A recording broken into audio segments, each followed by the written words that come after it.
সমাজ ক্রমশ ছন্নছাড়া হয়ে উঠছে। মানুষ আর মানুষের পাশে দাঁড়াচ্ছে না। এখন মানুষের মধ্যে সামাজিক দায়বদ্ধতার অভাব প্রকট। সম্মিলিত প্রচেষ্টা এখন বিরল হয়ে উঠেছে। করিমগঞ্জ জেলায় প্রথম নদী বাঁধ ভাঙার ঘটনা ঘটেছিল দক্ষিণ করিমগঞ্জ কেন্দ্রের চেংজুরিপাড় গ্রামে। এই গ্রামের আপনারা ছবি দেখতে পাচ্ছেন, এটি চেংজুরিপাড় এলাকা এবং সেখানে প্রথম বাঁধ ভাঙার ঘটনা ঘটে।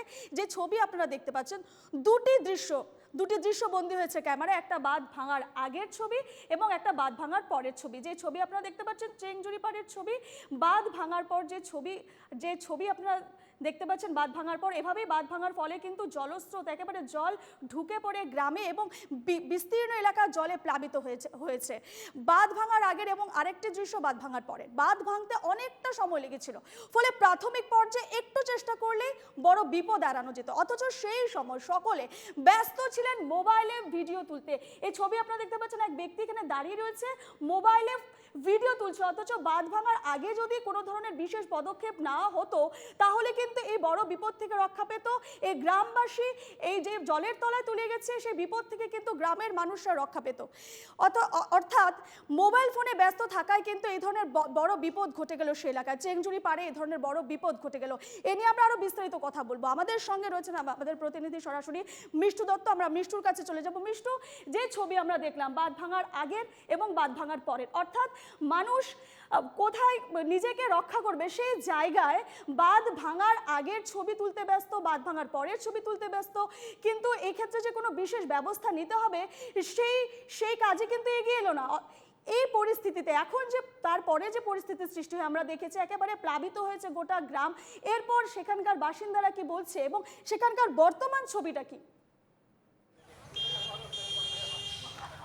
দেখো, প্রথম কথা হলো কারা কি বলছে সেই বিষয় নিয়ে আমরা এখন কথা বলবো না। আমরা কথা বলবো এই নির্দিষ্ট বিষয় নিয়ে, অর্থাৎ আমরা পর্যালোচনা করব যে অর্থাৎ বাংলায় একটা কথা আছে যে দোষে মিলি করি কাজ, হারি জিতি নাহিলাজ। কিন্তু সেই বাক্য সেই প্রবাদ বাক্য কোথাও যেন আজকের তারিখে হারিয়ে গেছে। প্রসঙ্গ হচ্ছে দক্ষিণ করিমগঞ্জের চেংজুরিপাড়ের নদী ভাঙ্গনের বিষয়।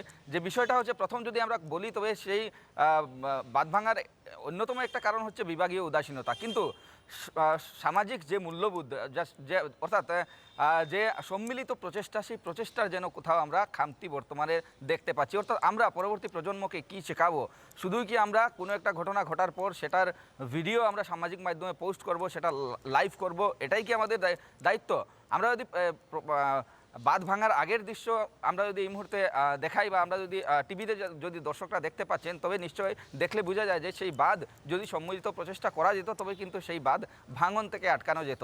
অন্যদিকে আমরা যেহেতু এই বাঁধ ভাঙার বিষয়টা কিন্তু একটু সময়ের বিষয় না, অনেক সময় লেগেছিল। এই বাঁধটা যখন ভেঙেছিল তখন কিন্তু দর্শকের ভূমিকায় ছিলেন শত শত লোক। প্রত্যেকের হাতে কিন্তু ছিল একটা একটা করে মোবাইল।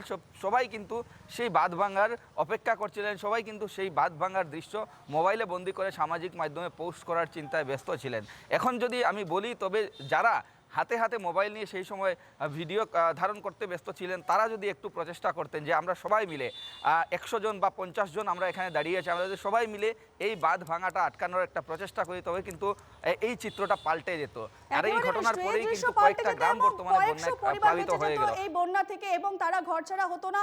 এবং যে ছবি আমরা পরবর্তী সময় দেখেছি, একেবারে জলে প্লাবিত হয়ে গেছে সেই বিস্তীর্ণ এলাকা, সেই ছবি আমরা দেখেছি।